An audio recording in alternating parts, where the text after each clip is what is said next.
मेरे प्यारे देशवासियों, आप सभी को मेरा नमस्कार।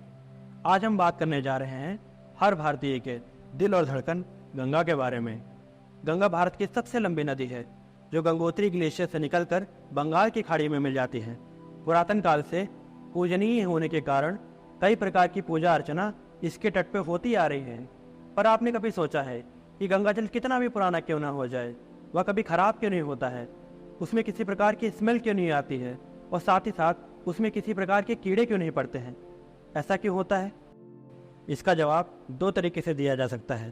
पहला धार्मिक और दूसरा वैज्ञानिक। गंगा एक पौराणिक नदी है जिसका डिस्क्रिप्शन आपको ऋग्वेद, महाभारत और रामायण में भी मिलेगा। यह इतनी पूजनीय है कि शास्त्रों में से माँ का दर्जा दिया गया है।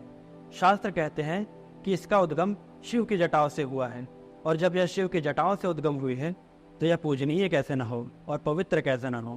अब आती है बारी साइंस की। लखनऊ के नेशनल पॉलिटिकल रिसर्च इंस्टीट्यूट के डायरेक्टर चंद्रशेखर नौटियाल की एक चौंका देने वाली रिसर्च की, यह पता लगाने के लिए कि गंगा जल में ऐसा क्या है कि यह इतने दिनों तक खराब नहीं होता है। उन्होंने एक रिसर्च कंडक्ट की। इसके लिए उन्होंने ऋषिकेश का जल लिया, क्योंकि वहाँ के जल में पोल्यूशन बहुत हद तक कम होता है। उन्होंने पानी के 3 सैंपल्स लिए। पहला ताज़ा पानी, और दूसरा 8 साल पुराना पानी, और तीसरा 16 साल पुराना पानी। उन्होंने तीनों सैंपल्स में ई कोलोइड नामक बैक्टीरिया को डाला, जो कि पानी को आसानी से सड़ा सकता है। तीनों ही सैंपल्स में एक इंटरवल के बाद ई कोलोइड नामक बैक्टीरिया मर जाता है। अपनी रिसर्च को कंटिन्यू रखते हुए वह गंगा को जल को एक थिन मेम्ब्रेन से पास करा देते हैं, ताकि इसमें मौजूद हर प्रकार के एंटी बैक्टीरिया जल से अलग हो जाए। वह एक बार फिर इसमें ई कोलोई नामक बैक्टीरिया को डालते हैं, बट इस बार भी रिजल्ट बिल्कुल सेम। ई कोलोई नामक बैक्टीरिया मर जाता है। साइंस को भी हैरान होकर इसकी दैवीय शक्ति को कुछ हद तक मानना पड़ता है। तो ऐसा क्या है इस गंगा जल में जो इतने दिनों तक खराब नहीं होता है? इसके लिए कई प्रकार की थ्योरीज हैं, जिसमें से कुछ बहुत हद तक सटीक जवाब देती हैं।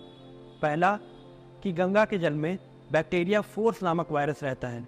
यह वायरस बैक्टीरिया के बढ़ते ही एक्टिव हो जाता है और उन्हें मार देता है, जिससे कि पानी लंबे समय तक खराब नहीं होता है।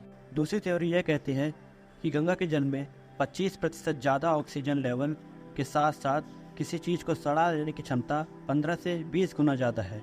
यह भी एक कारण हो सकता है कि गंगा जल जल्दी खराब नहीं होता है।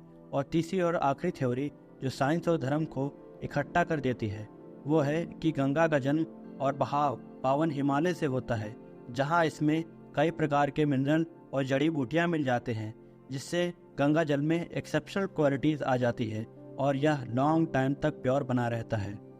इस तरह साइंस ने काफ़ी हद तक गंगा जल की पवित्रता को समझाने की कोशिश की है, लेकिन अभी भी इसमें काफ़ी रिसर्च की जा सकती है।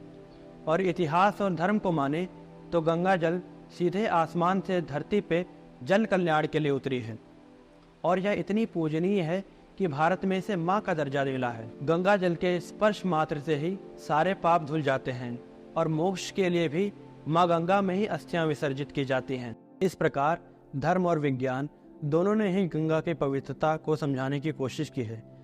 लेकिन क्या आज की पीढ़ी वाकई में गंगा की पवित्रता को समझती है? क्योंकि हमारे पूर्वजों ने जिस नदी को माँ कहकर संबोधित किया था, उसे हमने बीते 100 सालों में इतना गंदा कर दिया है कि वह आज वर्ल्ड की सबसे गंदी नदियों में गिनी जाती है। खैर, जो भी हो गया सो हो गया, पर यह आज के टाइम की अर्जेंट नीड है कि गंगा फिर से अपने पुराने अस्तित्व को प्राप्त करे।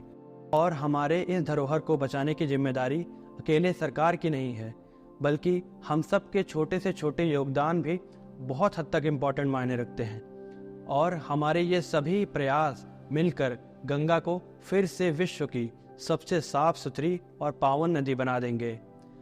आपको अगर जानकारी अच्छी लगी हो तो इस वीडियो को लाइक कर अपने दोस्तों तक शेयर करें, and please subscribe to this channel for more such informative videos. Thanks for watching.